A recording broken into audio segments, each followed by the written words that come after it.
Obrigado, Sr. Presidente. Mais uma vez, boa tarde, Dr. Vítor Almeida. Mais uma vez, bem-vindo de regresso a esta comissão. Obrigado pelos seus esclarecimentos e obrigado pelas suas informações. Olha, esta semana nós tivemos uma reunião com o Dr. Jorge Coelho e quando da parte do PCP lhe perguntámos sobre esta questão das opções tomadas em sede de poder político pelos governantes e pelo governo de que ele tinha feito parte, relativamente à opção estratégica por um modelo de financiamento PPP, face a outra qualquer possível alternativa, a resposta que o Dr. Jorge Coelho nos deu foi muito clara e apontava para uma razão muito forte e até destacou essa razão acima de todas. Tinha a ver com a disponibilidade da banca para o financiamento condicionada, digamos assim, a essa opção e a essa modalidade de contrato, PPP. Essa explicação que ele nos deu na altura. E eu estou a lembrar-me dessa resposta, também não foi assim há tanto tempo quanto isso, foi há poucos dias, mas essa resposta que o ex-ministro nos deu aqui na reunião, relacionando, digamos assim, as condições impostas pela banca para financiar este tipo de obras, vem-me à memória quando ouço a sua explicação, e ainda há momentos na sua resposta, relativamente a uma coisa que nos explicou com muita objetividade e com muita clareza e com muita, eu diria, honestidade, até honestidade intelectual, dizendo que ao nível do serviço da dívida, neste tipo de processos negociais, neste processo negocial que estamos aqui a falar, de renegociação dos contratos destas PPPs rodoviárias, o serviço da dívida era uma preocupação no sentido de que não fosse alterado. E eu, antes de fazer mais perguntas, partilho desde já consigo uma convicção que vai ficando cada vez mais profunda na minha leitura destas informações. É que se houve interesses que foram sendo colocados eventualmente em situações mais arriscadas, se houve momentos em que tal ou tal empresa fosse posta em causa, nomeadamente até nos momentos da construção, no momento da obra de construção, há em todo este processo, em toda esta história, e digamos de uma forma transversal em todos os processos e todos os contratos, digamos, há um interesse e há um poder que nunca é beliscado, que é de facto o poder dos bancos. As entidades financiadoras que nestes processos nunca são postas em causa e que, aliás, qualquer dia vamos precisar de alterar o provérbio: ao menino e ao borracho põe Deus a mão por baixo, podemos parafraseá-lo, quer dizer, não sei se será o borracho, mas aos bancos, certamente, e não será Deus, será os governos. Porque há aqui alguém que lhes põe a mão por baixo e garante que eles nunca caem para o lado, nem para trás nem para a frente. Vão sempre subindo.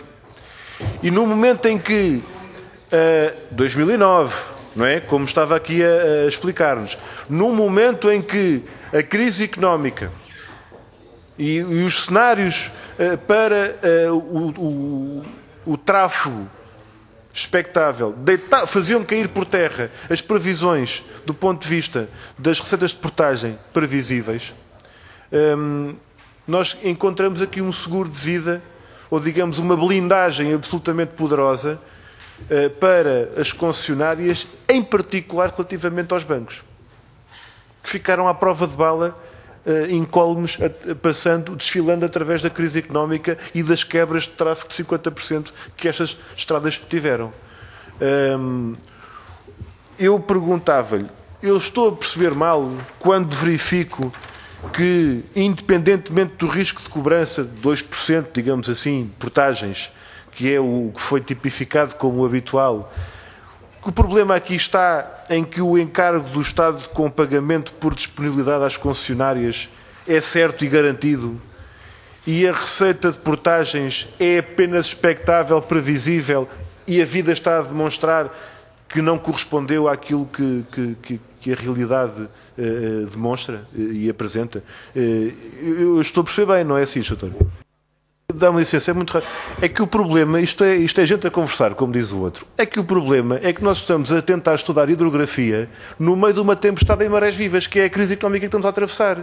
E, portanto, o que isso levanta é o problema exatamente de nós estarmos numa situação altamente desfavorável, do ponto de vista económico, que não era assim tão surpreendente, reportando-nos há 3 anos atrás. Eu não estou, muita atenção, eu não estou a culpar a Comissão de Negociação. E isto é muito importante que fique sublinhado.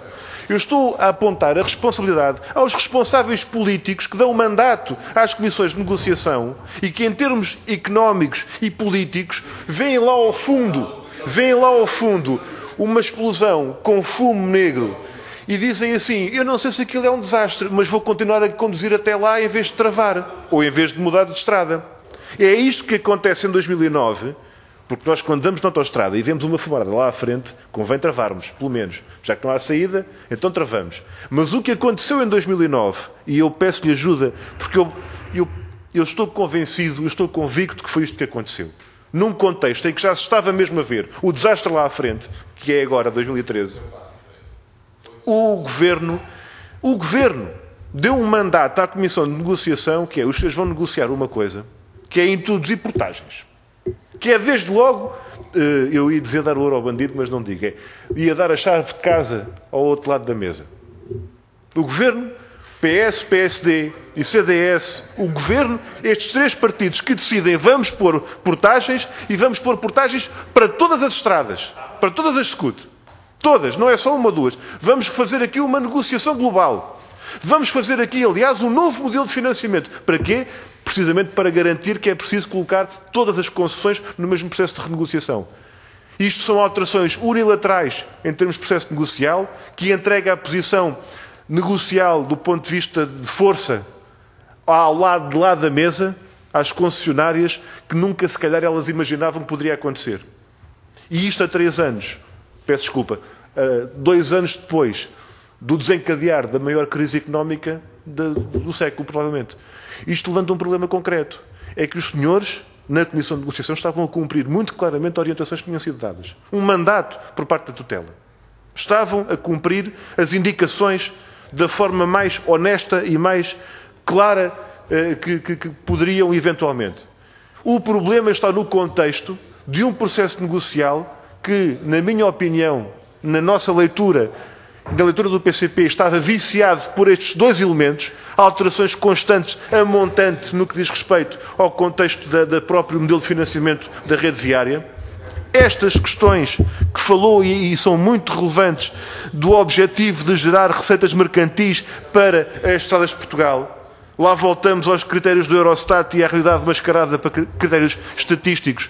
O que vem impor condições e situações, circunstâncias negociais altamente complexas. O que eu lhe pergunto muito concretamente é o seguinte, e estando já para além do tempo, pedia-lhe 2 coisas, em termos mais de concretos e de registro, que retomasse o exemplo que deu daquela concessão em que o rácio de cobertura do serviço da dívida passava, eu queria perceber se registrei bem, de 1.20 para 1.05 na concessão norte, o que teve como condição sine qua non um compromisso de stand-by acionista, que significava a disponibilidade do acionista para uma dotação de capital, porque o financiador punha-se fora dessa situação em caso de necessidade. Pedia-lhe que confirmasse isto e que necessidade seria essa, que circunstâncias seriam essas.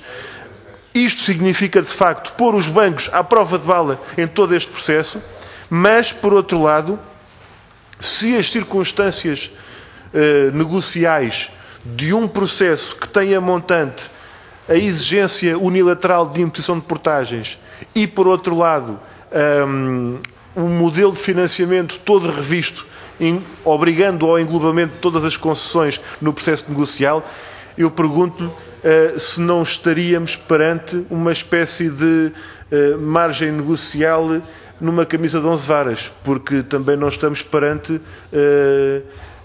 qualquer santo milagreiro que numa sala de reuniões conseguisse aquilo que fosse impossível.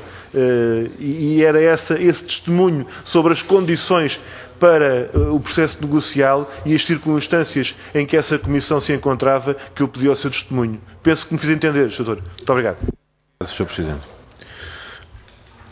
Dr. Vítor Almeida, se há coisa que nós fazemos por norma questão de reconhecer, é que desde logo a pessoas que têm uma experiência e até um quadro de pensamento e de opinião diferente do nosso, não nos custa nada reconhecer, e reconhecemos com muito gosto quando temos pela frente pessoas com competência técnica e com seriedade intelectual. E eu não quero generalizar, porque também não era correto, mas ao fim destas horas de reunião nesta sala, perante algumas das intervenções que foram feitas, eu quero sair daqui com uma convicção, é de que, ao contrário do que alguém poderá pensar, a sua intervenção aqui e o seu contributo não foi mal emprego. Porque às vezes dava-me vontade de desabafar mal empregada a informação que o senhor está aqui a trazer, para ser tratada desta forma. E eu quero lhe assegurar que nós estamos a ter em conta, estamos a ouvi-lo com atenção e a pensar naquilo que o senhor está a dizer. E, portanto, o testemunho que o senhor aqui nos traz é importante, e a reflexão que o senhor aqui nos traz é importante para quem quiser tirar lições e ensinamentos da experiência que o país tem tido nestes anos, com estes processos, com estes modelos e com estas políticas, é um elemento importante. E quero-lhe agradecer por isso. Nós, ao ouvir a sua leitura e a sua perspectiva relativamente a este modelo de financiamento e este tipo de contrato, quando refere que em determinadas circunstâncias poderá ser benéfico, que circunstâncias? Contratos com estabilidade e a longo prazo, sem alterações de circunstâncias que venham adulterar, digamos assim, as condições negociais. Nós registámos isso. Com seriedade também quero partilhar consigo que isto levanta uma preocupação para nós. É que contratos firmados a longo prazo, que vinculam o Estado em centenas de milhões de euros, muitas das vezes, baseadas em estimativas que, como qualquer pessoa minimamente séria reconhecerá, são são inerentemente falíveis. E às vezes deu uma exata medida de que no início de uma série, uma pequena alteração pode resultar, perante um determinado vale que citou, alterações profundíssimas ao fim de uma década ou duas. E é esse, eu não direi o tiro no escuro em que o Estado e o país se colocam, eu direi uma rajada de metralhadora na mais completa escuridão, porque pode ser uma coisa com um rasgo de sorte ou pode ser uma tragédia do ponto de vista económico e financeiro. Na melhor das hipóteses, porque entretanto pode haver alteração de circunstâncias, como por exemplo, vamos pôr portagem para toda a parte.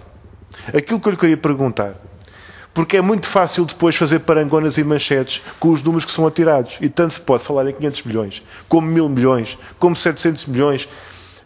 Há um jornal que, como outras pessoas estejam a acompanhar esta reunião, que pegou nas suas declarações e meteu online um texto com as suas declarações, em que o título do texto é Negociações de PPP com benefícios para o Estado de 2,8 mil milhões. Eu tenho dúvidas que se possa retirar esta conclusão da informação que o senhor aqui nos trouxe. Eu verifico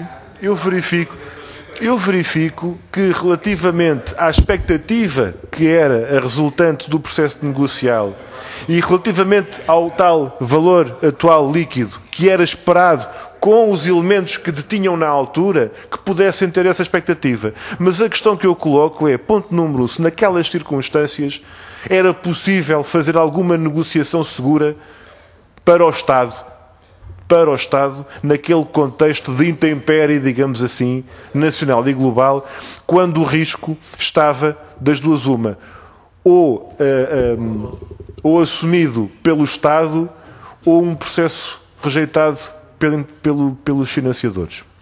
Esta é uma questão. Alguma vez os financiadores, os bancos, alguma vez aceitaram, na sua experiência, ou aceitariam um resultado e um quadro de acordo que fosse mais arriscado, eu já não estou a dizer mais desfavorável, mais arriscado para essa parte do que antes? ou seja, a posição negocial em que se encontravam. E para terminar com esta ideia de termos uma circunstância de uma estratégia de negociação que à partida inviabilizava resultados diferentes. Estratégia não da Comissão de Negociação, o mandato dado pela tutela, que por sua vez resultava de um acordo político que vinculava os três maiores partidos na altura, da maioria e do governo. Aquilo que me faz lembrar é um provérbio que às vezes se diz, que é albarda-se o burro à vontade do dono. E ao albardar-se o burro à vontade do dono, era muito difícil que o alforje ficasse direito. Era muito difícil que o alforje ficasse direito. Eu gostava de ouvir a sua opinião perante estas 3 questões que lhe coloquei, agradecendo ao Sr. Presidente. Muito obrigado.